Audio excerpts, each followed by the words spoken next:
Up until around my mid-20s, I had approached my working life with the mindset of, in order to earn lots of money, I need to work really hard. I would be one of the first people in the office. I would be one of the last people leaving.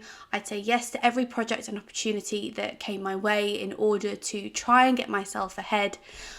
But it didn't necessarily work out how I was expecting. Promotions would come and go and pass me by, and I wouldn't necessarily be the person picked for the job, even though I was doing all of this hard work. And now 8 years later, I know that it doesn't just take hard work in order to be successful. I've adopted several different approaches in order to make more money by working less. So I thought in this video it would be interesting for me to share those with you. Pareto's secret. The Pareto principle is very transferable across multiple aspects of your life. So whether it's looking at your professional life or your personal life, typically the 80-20 rule can be applied. It suggests that 80% of your benefit can typically come from 20% of your input. For example, as part of my job, I run and oversee multiple websites. We have hundreds of SKUs that we sell to customers on a daily basis. It actually only ends up being about 20% of your products driving the majority of your revenue. Or even when you look at managing team members, the high performers typically require less input from yourself, whereas the lower and underperforming members of the team typically take up more of your energy and you get less out of them. What you need to be able to identify in order to master this concept is to understand what is that 20%. If you are able to identify it, you can hone into that area, deprioritize the other things, and utilize your time effectively. This is a concept that has been championed by numerous authors, including Tim Ferriss, who wrote The 4-Hour Workweek, which is a read I would really recommend to anyone. In my personal experience, being able to identify where I'm getting most value in anything that I am doing has helped me gain focus in where I need to prioritize my efforts, and therefore as a result increase my output as well. Find your sweet spot. I've spent quite a lot of my recent career jumping from various jobs in order to increase my salary, and ended up being able to more than double my salary in 3 years. Though this wasn't always the case, and when I was younger, I used to think if I stay at a company and I work really hard, I would be rewarded for the work that I was putting in. And yes, I did receive promotions and I did work my way up the ladder to a certain extent, but knowing what I know now, I know that I could have gone elsewhere and in fact earned significantly more money from a company that held a higher value and a higher worth to my skill set. And now that I do know that, it's also very easy for me to identify, I know that I am worth more, and either at that point I can approach my manager for an increase in my salary, or if that's not possible, then I can move on. You have to be putting yourself in the right position in order to have those opportunities. And if you don't, then you can easily end up being underpaid and undervalued. And the same thing can happen with material possessions as well. For example, I have a friend who inherited a vase from her grandmother when she passed away. She didn't really know much about it.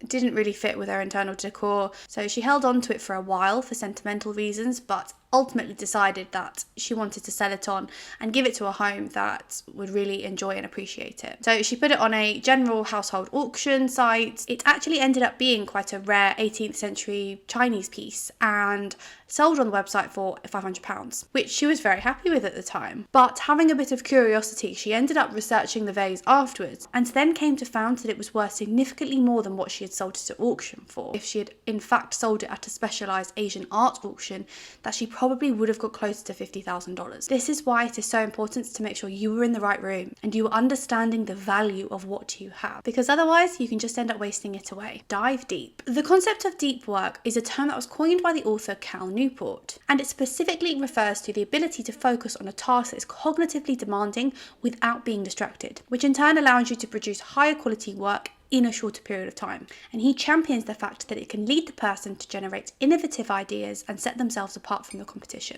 I found some great benefit in taking this approach, in particular around how I create the right environment that I need to work in effectively. For example, whenever I'm doing work, I will specifically work at my desk. I'm never as productive if I am sitting working on my sofa or in bed. That's simply not somewhere that we should associate doing work. Your bed is for sleeping and your sofa is for relaxation. I know that when I'm coming into my office and sitting at my desk, that my brain is ready to work. I always make sure as well that the environment is comfortable, it's not too hot, I have the right light, and I also turn on do not disturb on any of my technical devices. And if you're watching this now and you're thinking, yes, I want to get started, I want to give it a go, I'd also recommend that rather than just going in full steam ahead, that you start with shorter focus sessions and then just build up from there. And of course, I know that it's not possible to take the deep work approach at all times of the day, every single day of the week. So in terms of how to manage this and fit it in around all of the other priorities that you have to do, I found time blocking in my diary really useful, whether that's blocking out 1 to 2 hours a day, 3 times a week to focus on that deep dive work. The Hedonic Race. As I said at the beginning, people can get obsessed and fixated on the fact that if they work really, really hard, that the outcome will be positive. But in reality, it doesn't matter how hard you are working if you are not working on the right thing. I wanted to take this idea and apply it to an analogy to help you visualize this. So let's say you're on a treadmill and this person is running intensely.